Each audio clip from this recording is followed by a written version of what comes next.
Hi, welcome back to the breadboard. In a number of previous videos, we've had a look at a lot of industrial control based products. Things like a Revolution Pi, which is one of my most recent ones, PLC Next, IoT 2020s, and others. One of the common things about a lot of these is they're, number one, running some kind of Linux operating system, and in some cases are even based on open source platforms like the Raspberry Pi, and in the case of the Revolution Pi, the Raspberry Pi Compute Module. Now, one of the other common things about these is that if you wanted to expand the I/O capabilities of them, the primary method of doing that was buying an expansion module, which is fine, but then you would have to install it in the same panel right next to the other modules, because they would use a physical wired connection bus that either ran over the top of the modules or inside the DIN rail, connecting each of these expansion modules together. And that wouldn't matter whether it was a communications device, a digital input, output, analog I/O, or something else. It would still be connected in this way. What I have here today is a set of products from a company in the UK called Brainboxes that doesn't conform to that methodology. What they've done is they've created a series of modules that will allow you to distribute the I/O via considerable distances, because they all connect via Ethernet, 10100 Ethernet, and so you're really limited to how far you can run your wire. And if you're using shielded cable, probably even further, even in a factory environment. Each module has isolated Ethernet from its internal I/O capabilities. And I have here today that Brainboxes kindly sent me for review 6 of their I/O modules, well, 5 I/O modules and 1 switch, and their newly released BB-400 processing unit. They call this the Neuron Edge Industrial Controller. It has 8 digital I/O pins, RS485, it's got Bluetooth, it's got NFC, it's got USB, and it's got 2 Ethernet ports. And so it's a complete basic industrial control capable device in its own rights, because it's got its I/O and everything as well. All the I/O in this case is controlled via an Arduino compatible controller, which is probably going to be ATMEGA 328, but we'll have a look. It may be something different. When we open it up, we'll find out for sure. So the Raspberry Pi Compute Module and Raspbian Lite, which is what's running on here, communicates with its I/O via the Arduino compatible controller that's also built onto the board. So that's that module. The other modules I have here, which I won't go in the list of what the boxes are, I have a list here so that I can refer to it, is we have an ED588, which is an Ethernet to 8 digital input, 8 digital output module. And it also has an RS485 gateway. Most of these modules actually have an RS485 gateway on them as well, which allows you to control them either via RS485, which can give you some very, very long distances, and it's basically a parallel bus. So you could put all of these modules in parallel on that RS485 line, and they would be able to work probably just fine. They also, of course, all have their Ethernet ports, which would give you more flexibility in your networking topology. I have the ED527, which is an Ethernet to 16 digital output lines, again with an RS485 gateway. I have an ES522, which is an industrial Ethernet to 2 RS232, 422, 485 ports, which would allow you to connect to some legacy systems or whatever else. You may be able to use that as a getting to a remote location via Ethernet, even over the internet, and then maybe use RS485 in a local environment because it's a very noisy environment, and maybe Ethernet is not appropriate for that particular connection, or you're connecting to legacy machines. There's lots of reasons why you may want to do that, but you've got that flexibility. We have an SW505. Now this, technically speaking, is not an I/O module. What it is a 5-port DIN rail mountable Ethernet switch. So when you're putting all these modules together, if you do have a bunch of them local, it makes it very easy to hook up the modules with the Ethernet interface using their inexpensive 5-port Ethernet switch. We have an ED204, which is a slightly different form factor, and we'll have a look at that when we open up the boxes and go through them, which is an Ethernet to 4 digital I/O lines and an RS-232 serial port with an Ethernet switch. Now in this case, the switch is more of a, allows you to come into the unit and then daisy chain out to something else. So if maybe you were injecting it in an Ethernet line that went to a legacy machine and you wanted to monitor a few things, it would be very, very easy to put the ED204 in there, mount it to a panel of some kind, monitor some I/O lines, and still have your Ethernet connection to your legacy machine. We have an ED549, which is a little bit deviation in that this is an 8-input analog analog input module with, again, an RS-485 gateway module. So you can communicate again with Ethernet or RS-485 and read up to 8 differential analog inputs. They don't have to be differential, but it is capable of that. I don't have an analog output module yet, but Brainbox is probably going to send me one of those to have a look at soon as well. That doesn't stop us obviously going forward with this. And the last unit, which I mentioned at the beginning, is the BB-400, which is the Raspberry Pi compute module. It's a Raspberry Pi Compute 3 Plus module, which I will use as the core controller of this. We'll set it up with Node-RED, and we'll try a few different programming interfaces that are built in and capable of it. So all of these modules, the I/O ones, are capable of Modbus TCP communication. So they've got some open, very well-known communications protocols for the industrial I/O. They support, in most cases, REST APIs. You can develop your software in C#, VB, Python, scripting, pretty much anything that can generate TCP packets and communicate via, say, Modbus TCP, or in the case of some of these where they have a REST API as well, that can generate an HTTP request, which is much simpler for many programming languages, and be able to control all of this. You don't have to use the BB-400 to control these other modules either. You could use a PC, you could use a standard Raspberry Pi, you could use any of the aforementioned industrial controllers that have Ethernet that can generate either a Modbus or a REST API type of call to control these I/O devices. So even if you had a legacy, or not necessarily legacy, but even if you had a completely different manufacturer's system, for instance, the PLC Next systems, you could still use one of these as a remote extension to that system with ease. You just plug it in, give it a supply voltage, and connect it via Ethernet or RS-485, and away you go. A little bit of programming and you're done.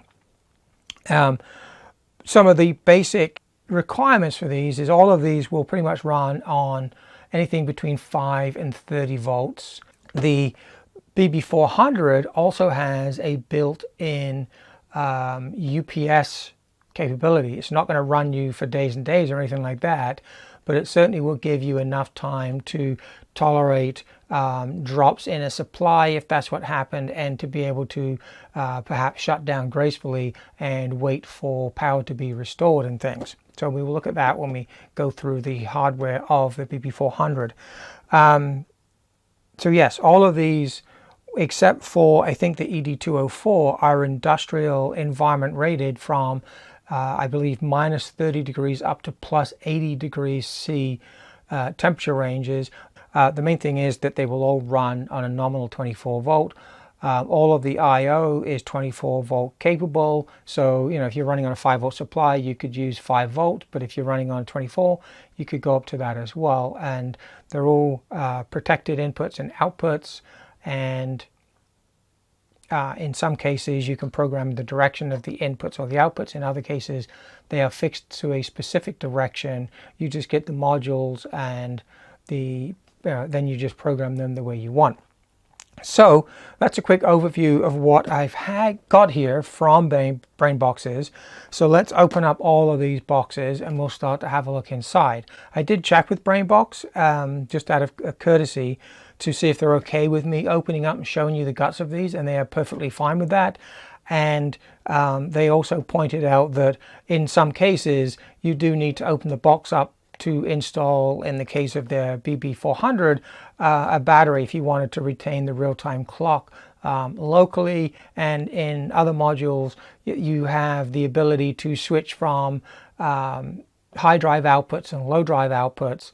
So there's a jumper that's inside too, where you would have to shift its position so that you can set the factor, whether it's a PNP output or an MPN type output. And we'll see those as we go through as well. So stop the video here. I'll open up all of these boxes, get the units spread out, and we will go through them, have a close look at what the hardware is. And then in the next video, once we've done that, we will start having detailed checking of the modules, see how they work. We'll communicate with them. I'll probably use the BB-400, set up Node Red on it, and use that to communicate with all these other modules. Okay, first up is the BB-400. So, excuse chopping off the top of my head, it's more relevant that you see what's down here. This is the Raspberry Pi compute module based controller. So what do we have in the box? We've got some stickers, presumably to well, apply to the box, but also maybe add notes to the controller relevant to its configuration perhaps. We have a quick start guide, which is also available online. Very clear and very concise instructions on how to connect up modules and how to make use of the quick release connection. So a lot of the screw terminals, you can actually unplug the screw terminal. So if you were removing the unit for maintenance or whatever other reason, you can leave your wiring all intact, ready to go in. The other thing that I noted going through here is that all of the connectors, as you can see right here, they're all different colors. So it makes it very, very clear, even if you unplugged everything, which ones go back to which location, which I find really nice. That's the first time I've come across this in an industrial controller where they've taken it this far to identify the right place for the right connectors. I mentioned this has Wi-Fi and everything else, and it's running standard Raspbian operating system, and it's coming with Dockers already built in as well. This is a like a container-based application that you can run on Raspbian and other Linux-based distros that allows you to keep applications isolated from each other. It's a little bit like virtual machines, but not quite.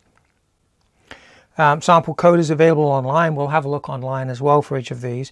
So we've got .NET, Visual Basic, Python, Node.js, Node-RED. It supports REST interfaces, WebSockets, ASCII TCP. Obviously, we mentioned that you can also use Modbus TCP and things as well. So yes, quick start guide, very nice. And quick contact us product guide. So this is the BB-400, and you get it with an antenna for the Ethernet. Nothing else in that box. Let's just get that out of the way.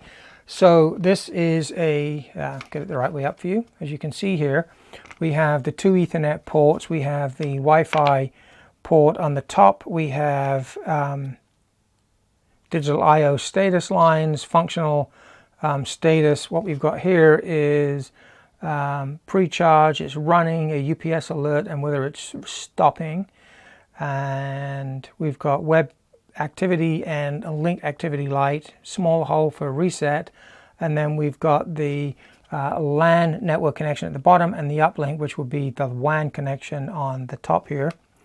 Looking around the box, we don't have any external USB connections or anything like that. It is DIN rail mountable. On the side we have a guide as to the connectivity. Let me just zoom in on that, find my remote zoom, and we can have show you a little look. Yep.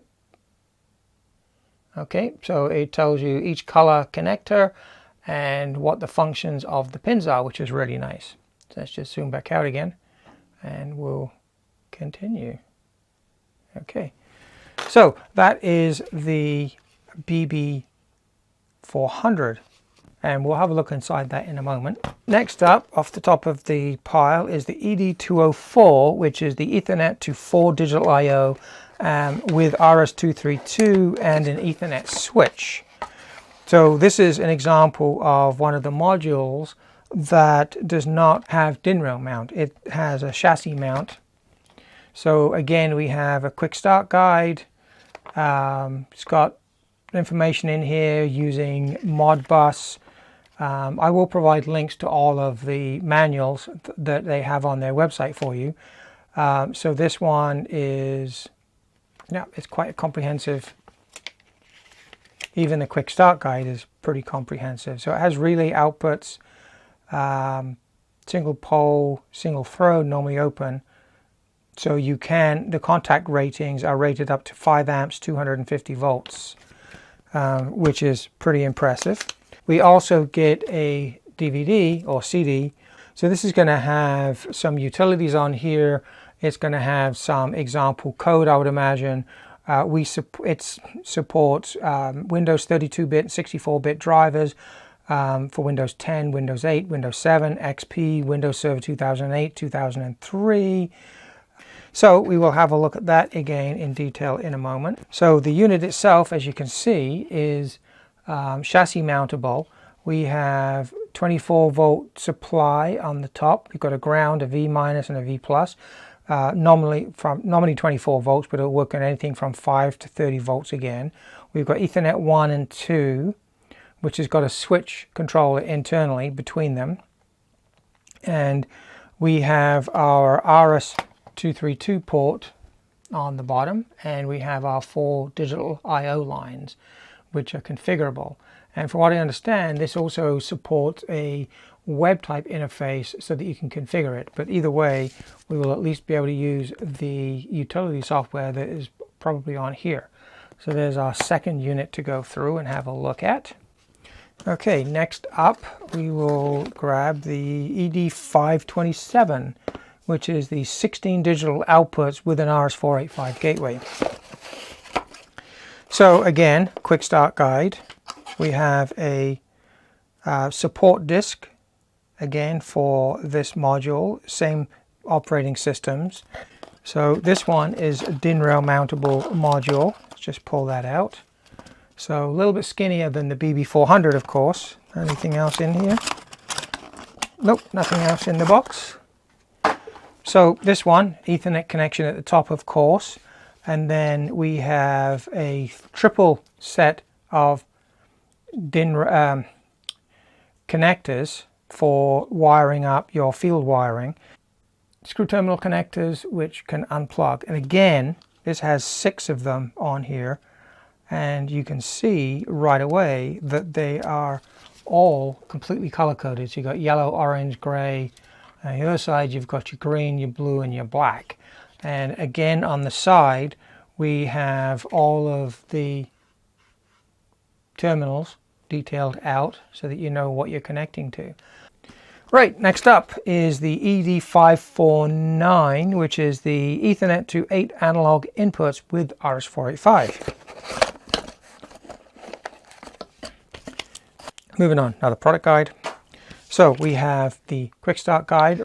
Same thing, colored connections. We've got the configuration all detailed out for us.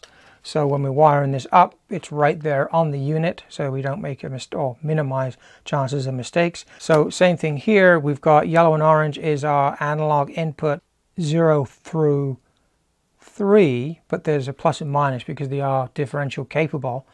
And then the blue and green on this side are the 4, 5, 6, 7, again differential input capable. Supply 5 to 30 volts. It takes about 100 milliamps at 24 volts, so it's about 2.5 watt power consumption. I think the DIO module is 2.5 watts max as well. That wouldn't include any loads that you might be driving, of course. That's just the basic unit operating constraints. We've got default IP address for each of these. I didn't notice that the first time around. Yeah.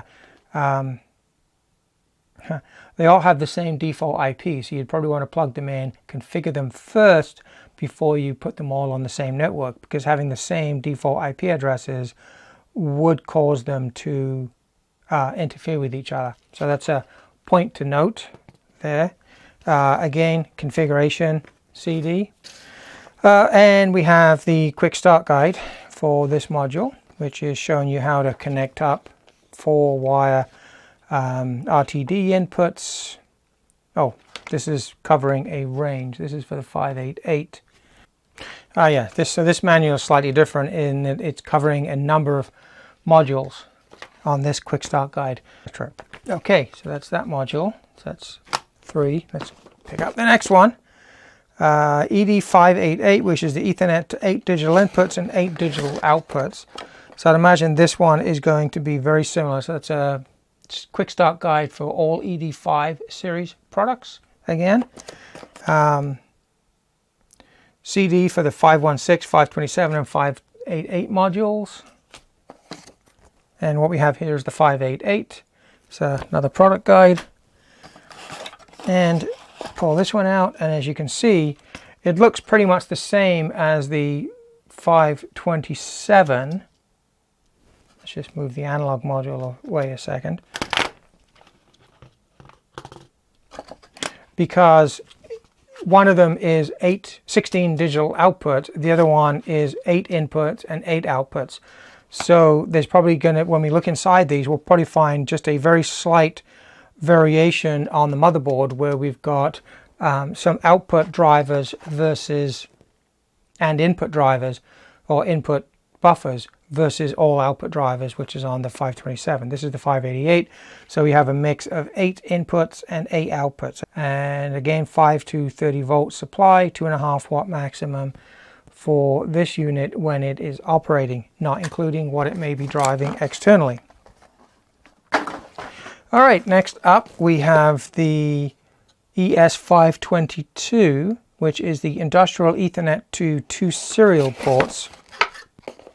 So this one's going to have a slightly different quick start guide, which it does. So we have here and a different CD. This one is for all ES products.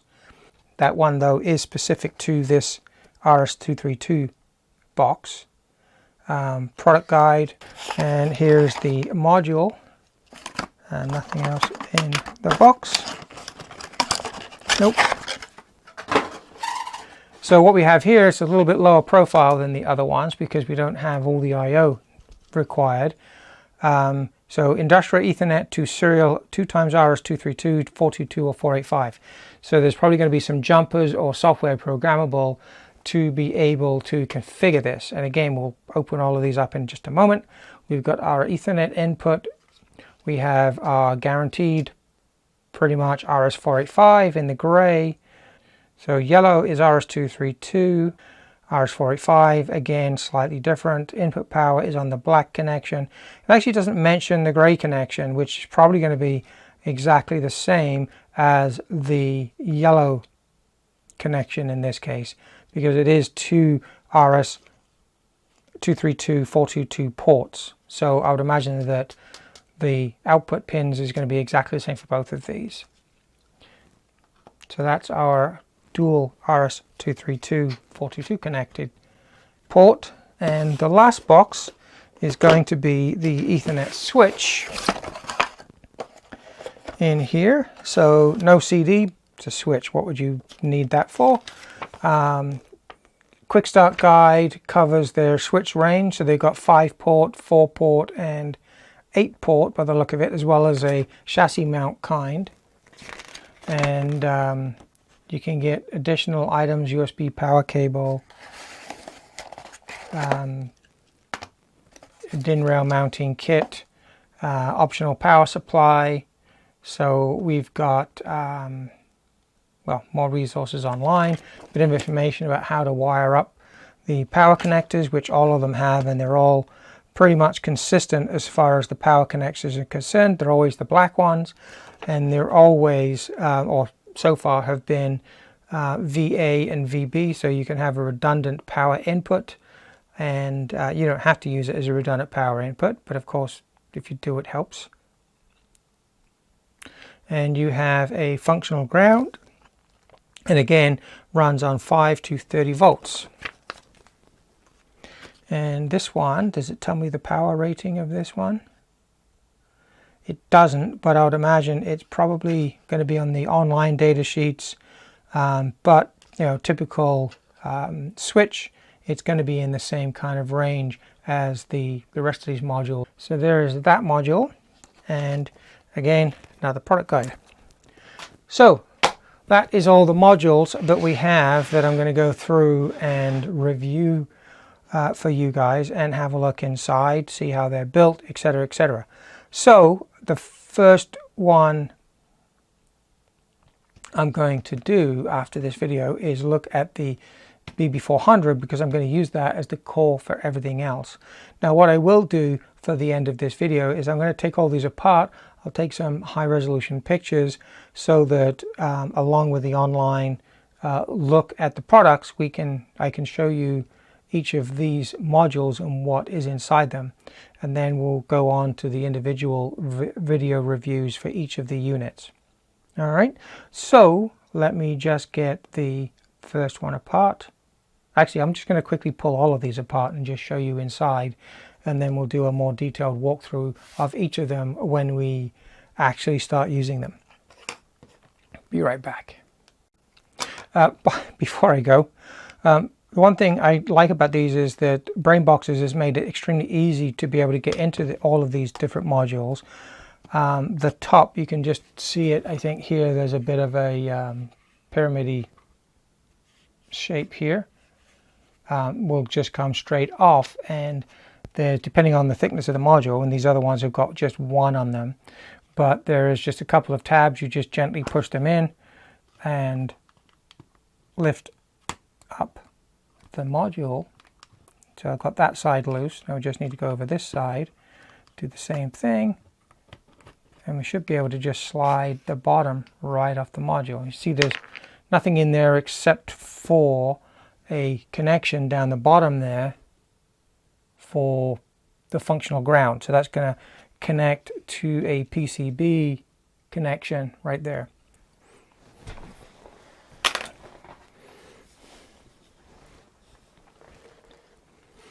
Okay, so all of the boards are now opened up and spread out on the table. So we're just going to have a quick look through each one of them. We've got the BB-200, the ED549, the ED527. The 549 is the analog board. The 527, which is the digital I/O, the 588, which is digital I/O, and the ES522, which is the serial board. And I even opened up the switch just so we could have a look inside. And I have the ED204 opened up as well, just to complete the range that I have here. So let me just move these aside a little bit, and we'll get in close and go through what's on each of the boards. Okay, so first up we're going to look at the BB-400 board. What we're looking at here is the half that contains the compute module normally plugged in here. And what we have is two independent network adapters. We have a ATMEGA 16U32. Let me just check that again. ATMEGA 32U4. So that is what they're using for the I/O processing on this module. We have a crystal here for driving some of the onboard, probably for the networking, etc. And we have some interfacing logic scattered around here for probably driving the input and output data lines that are on here. We have a USB connector up the top here. Let me just bring that in a bit. Probably for set configuration and things like that, plus our two network adapters. We have some jumper leads. The one at this side is for selecting normal operation or flash mode, and the one at this side allows you to select either NPN or PNP for the outputs. And as I said, your compute module plugs in here. There is a BGA socket or BGA footprint here that doesn't seem to have any chip on it or anything. Maybe that's for a different model. And on the back looks like a couple of connectors for what might have been HDMI and maybe an SD card or something like that. Obviously they're not populated, but that's something that maybe could be done if it was needed. And that pretty much covers everything that's on that board. We've got some status light pipes up here as well from LEDs that are on the board. On the other board, which is this one, as you can see, it's all about power management, and we've got the Wi-Fi on here as well. So we have the real-time clock battery, real-time clock chip. This is all power management, protection diodes, etc. We have our RS-232-485 type connector up here. We have a connector which is used to connect the main board to this board. Two super caps for providing some UPS type capabilities. When the power gets disconnected, it gives it enough time to maybe shut down gracefully or something like that. Certainly clear up some data.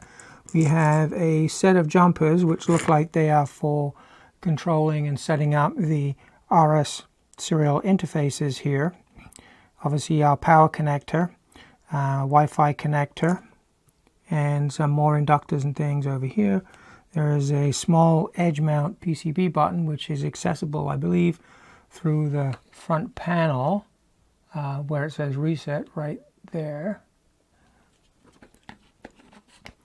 And there's really nothing on the back of the board.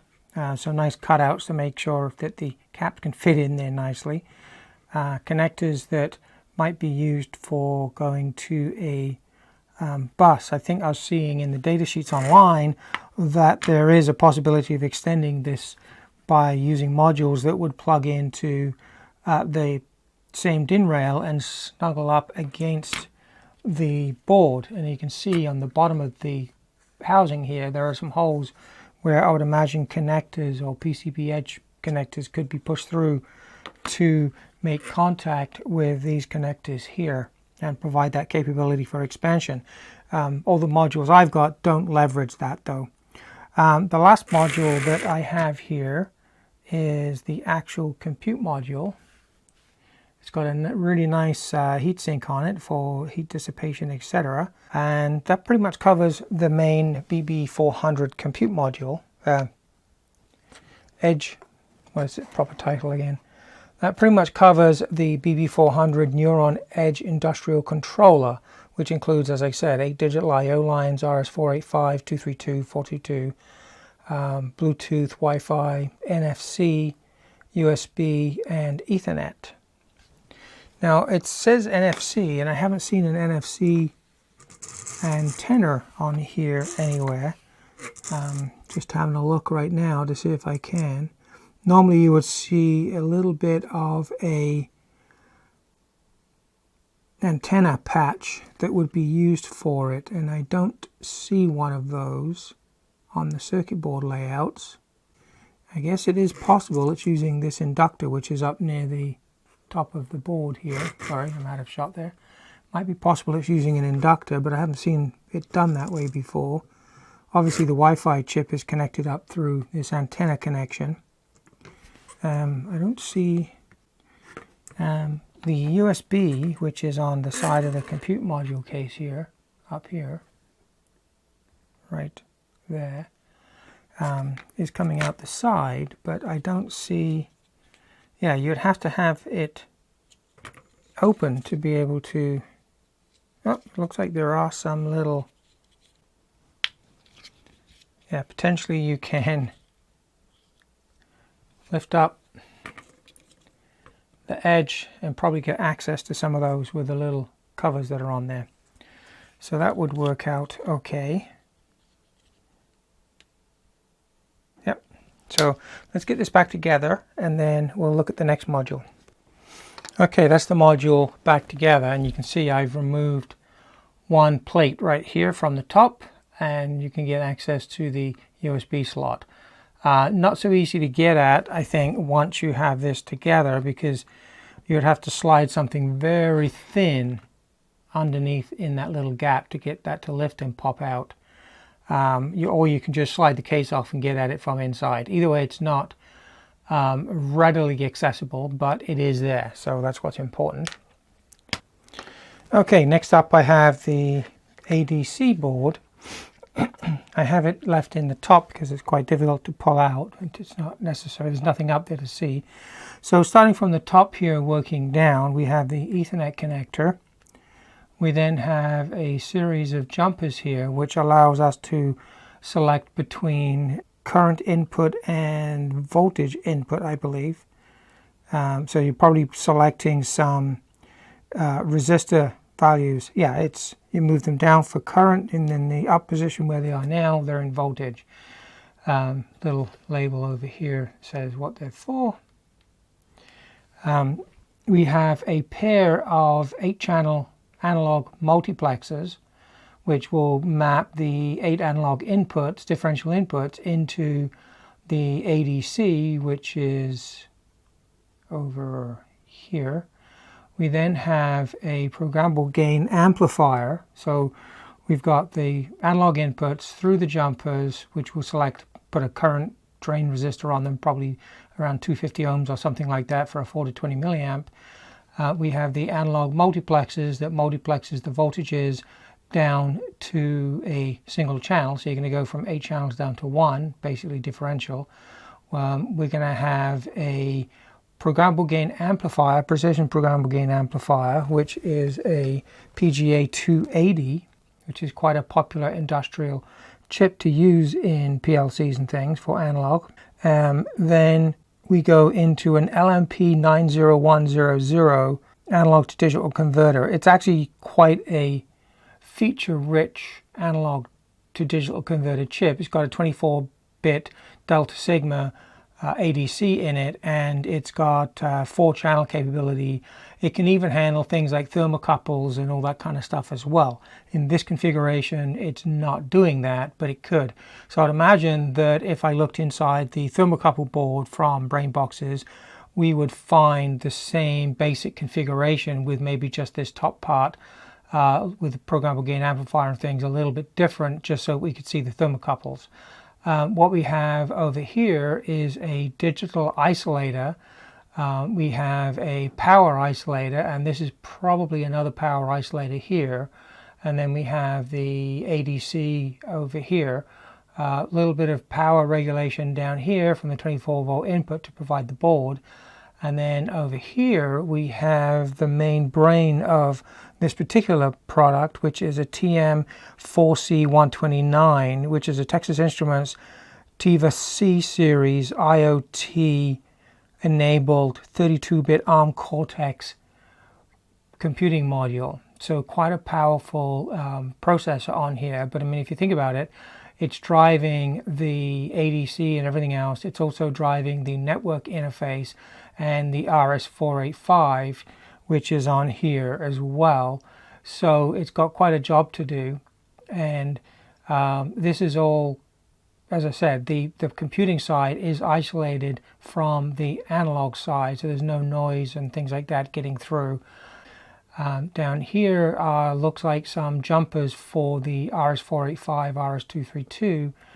They certainly labeled that. I haven't looked at the data sheet yet, so that's just based on my observation of the board. We have our functional ground connection to the DIN rail, if it's plugged into a DIN rail, and a crystal to run everything.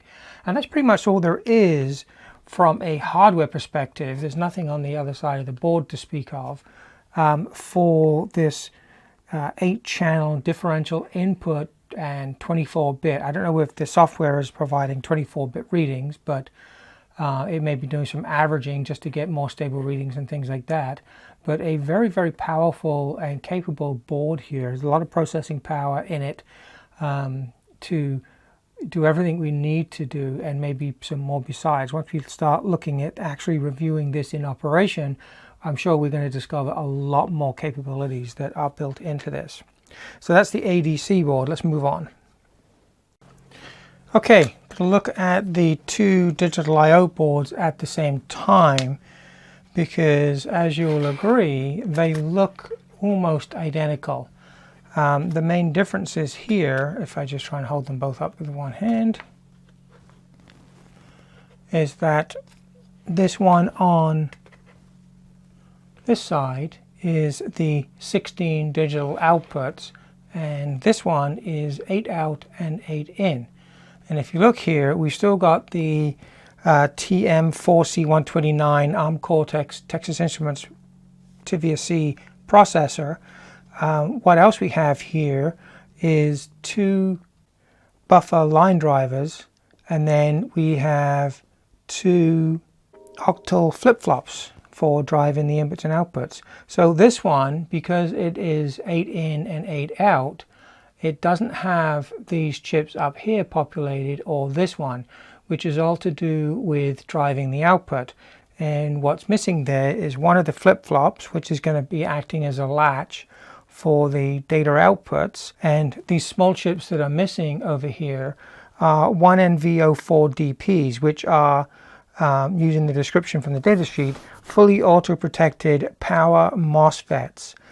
They're capable of driving up to 1.7 amps at 40 volts. They have an output resistance of 250 milliohms, and they're dual channel, so you would need 4 of them basically for 8 channels. And as you can see here, there's 4 missing, and there's 1 octal flip-flop, so they'll be using that as a latch missing as well, because this board is the 8 in, 8 out, so it doesn't need those chips.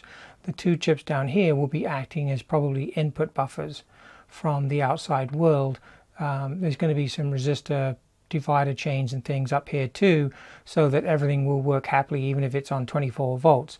These are not providing isolated signals from the inputs to the CPU and things like that, so there'll be a little bit of extra protection circuitry in here, I'd imagine. Again, we have our DC to DC converters for converting the 24 volt, nominally 5 to 30 volts, but nominally 24 volts supply down to the suitable supply rail for all of this logic, which is going to be probably 3.3 or 5 volts. I haven't checked the specs yet to see what it all is. All of this stuff here will work on 5. I haven't checked the spec of the TM4C129 yet to see if it will work on 5. It certainly will be working on 3.3 if nothing else. The empty header here is probably for programming. And that pretty much is it for the two I/O boards. So very, very similar. And I'd imagine if you get a 16-channel input board, I would think that the other flip-flop is missing and all these other line drivers were probably missing as well, because they just wouldn't be needed to be populated on the board. So that is the 2 digital I/O cards. Again, very nicely made. They look pretty robust, nice selection of parts, predominantly either ST Micro or Texas Instruments for all of the logic.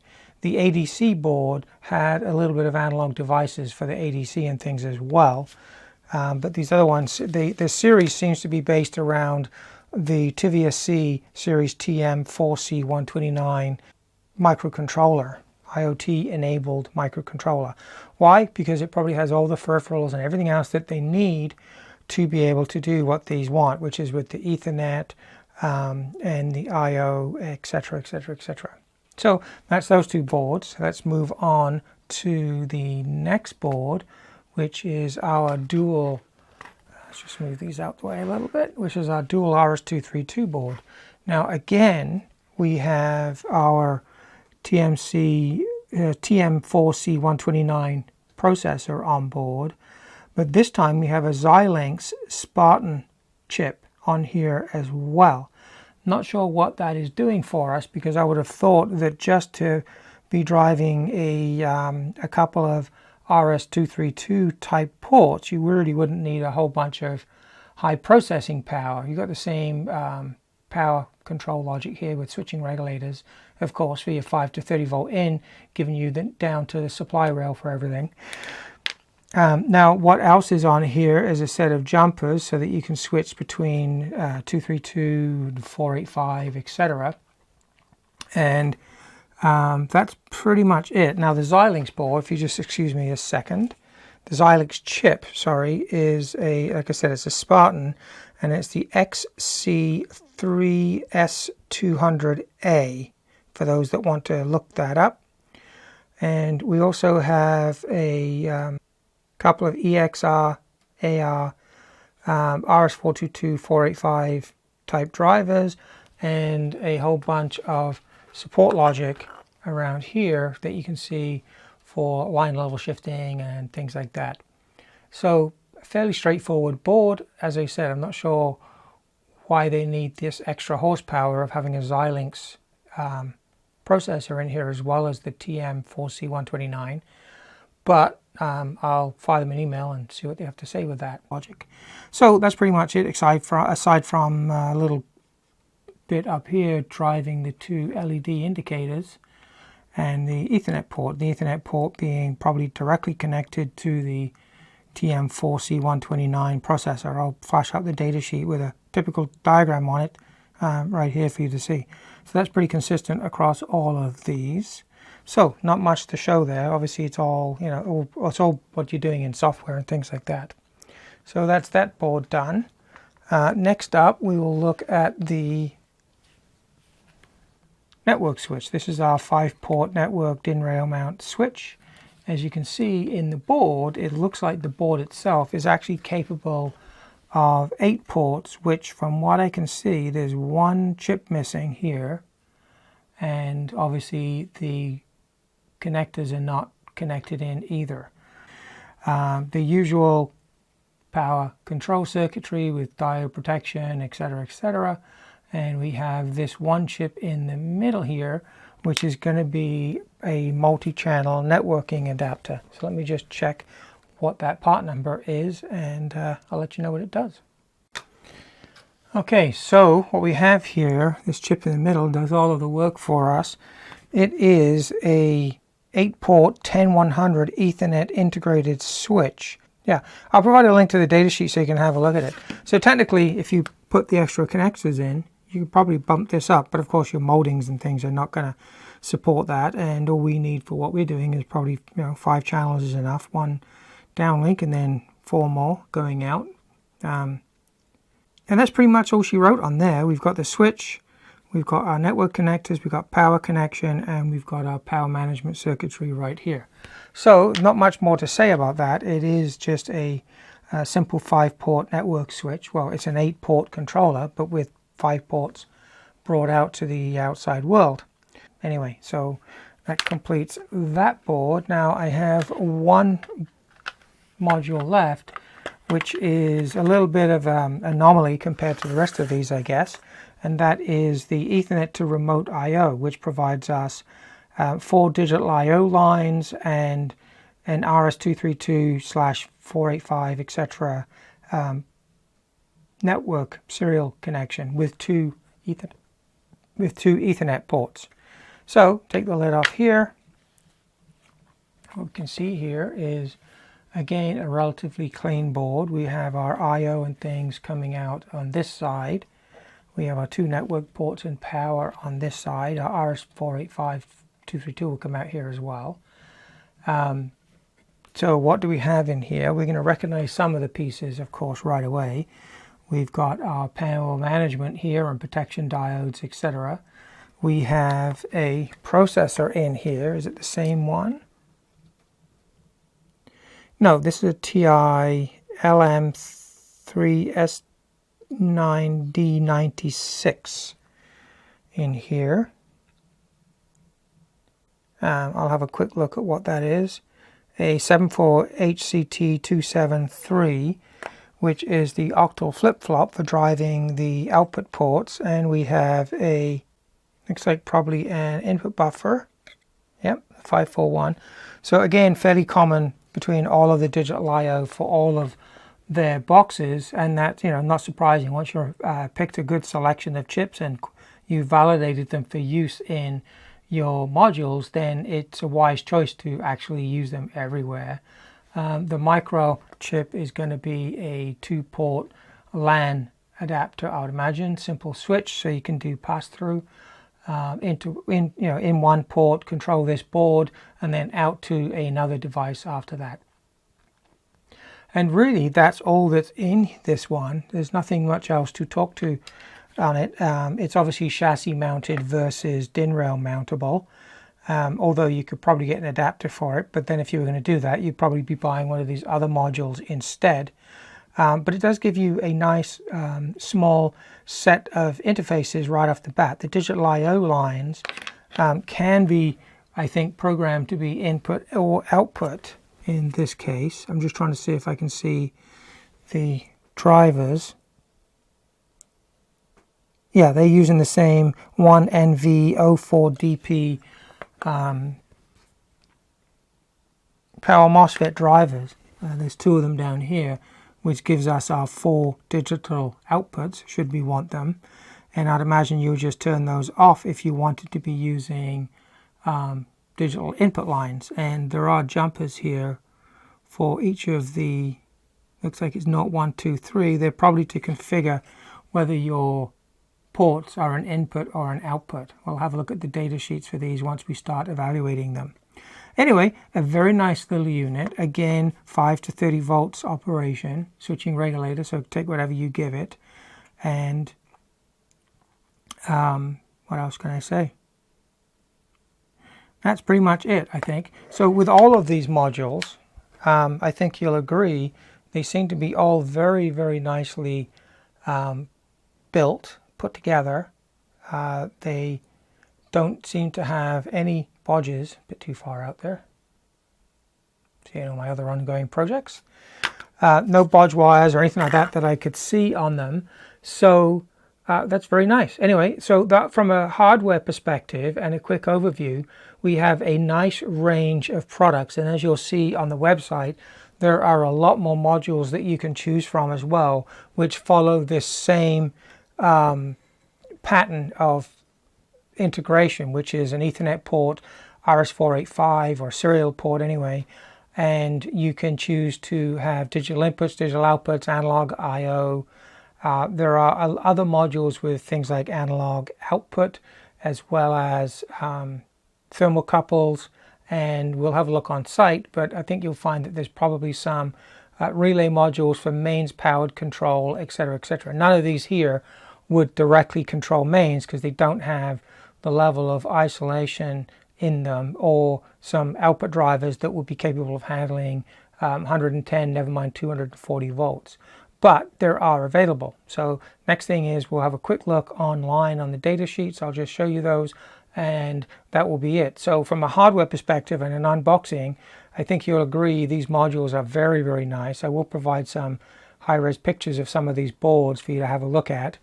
And next video we'll be looking and powering up the BB-400 and giving that a whirl, and then slowly expanding out a control simulation system to check out these other boards. Each one's going to be obviously independently usable. I'll probably use C# or something like that to initially talk to them, but we'll also use Node-RED on the BB-400 to do that as well. Okay, last thing before we go, I said we'll have a quick look at the website. So here we are. It's www.brainboxes.com. We're on the home page here. And for product information, or at least the product ranges they have, just go to products. And of course, the ones we're looking at are remote I/O and Ethernet to serial. These are the two, and the industrial switch, of course. These are the products I have, and under the remote I/O, you can see many of the products I've already mentioned. There's a few extra commercial modules with relays and without relays, and I've got probably 4 or 5, 4 of these modules out of the 7 that are here. I have the 8 in, 8 out, 16 out, and I have the analog in with gateway. So the other 3 modules I don't have at this point in time, but I have good representation of all of them anyway.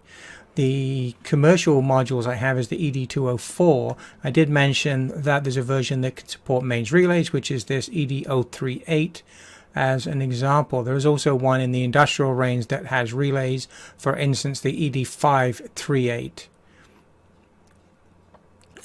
For software support, we just go, and full product support, we just go to the support tab, and we've got all the software and drivers, utilities that you can download the latest versions for. Haven't found out where to download the firmware image to get an update for the BB-400 yet, but I'm sure we'll get to that soon.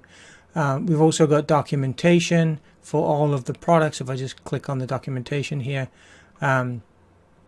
industrial controllers, PC cards, Ethernet remote IO, so the ED series. Just click on that. We've got data sheets, manuals, etc. for everything that can be just downloaded. Under support, we've got FAQs, glossaries, white papers, quick looking white papers here, and you'll see that we've got links into a number of different topics, for instance using PHP for programming,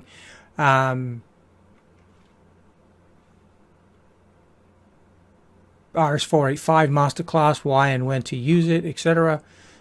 Just trying to find out if there's any examples here of programming examples. So company, where to buy, online store, probably within a product page, I would imagine. Let's go back up a level a second. All right, support.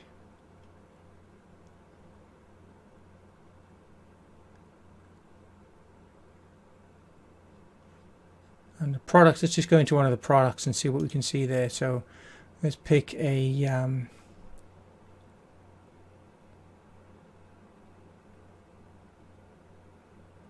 Modbus TCP remote IO. And here we have the products obviously that support Modbus. And if we just go into the details of one of the ones that I have, so let's just say the 8 in, 8 out. So down here, we'll just click on details. So we have the data sheet, we've got a video giving us a short demonstration of using the product, videos, more video support, 3D models, tech specs of the module, and I think down the bottom here we've got some programming support as well. There we go. So latest drivers, how do I use it, Modbus, Boost IO application manager, ASCII protocols and commands, Brainbox IO, .NET APIs, how do you install them, using Visual Basic to communicate, C++, PHP, so lots of different examples and things like that. I'm not going to go into all the details right now because we are going to be covering them when we go through each of the modules. But as you can see, it's all here. I don't think you need to sign up on the website to be able to see those. I actually have created an account just to see if there was anything extra in there, but haven't seen anything in addition to what I've already been showing you anyway. You can buy directly from Brainboxes. You can just add the items to the cart. See here, you can pick whether it's US dollars, English pounds, or euros for the price. And you can also go to RS Components, Element 14, and another number of other places. If I just click on where to buy, you can see here's quite a list. UK, European companies, North America as well. For instance, RS and Element 14 do have outlets in North America as well. We also have Xylinx, which is in North America, and Ingram Micro, which is in North America. And Lenovo. Even though Farnell and RS show UK, they do cover all of Europe, and they do have branches that are in the North America as well. And they can also ship here if you want them to. So if you liked the video, give it a thumbs up. If you didn't, well then don't. But please feel free to provide any feedback you like. Keep it clean, keep it constructive, please. And I'll try to answer any questions you have. I can email the folks at Brainbox as well to clarify anything that you may have a question for that I may not have an answer to. So again, not an issue. And I will see you on the next video.